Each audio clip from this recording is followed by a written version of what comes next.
Samsung account keeps stopping problem. Let's see how to fix this problem. Following all steps, do not skip.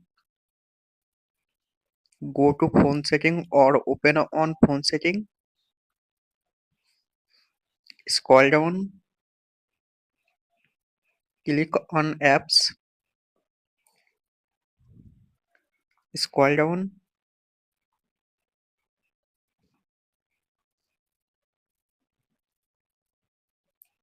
Click on Samsung account.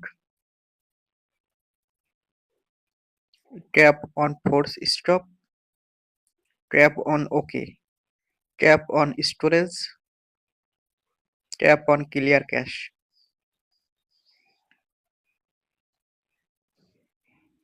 Tap on three dot menu. Tap on reset app preference. Tap on reset. Press on power button. Tap on reset. Reset your Samsung phone. Thanks for watching. Don't forget like and subscribe.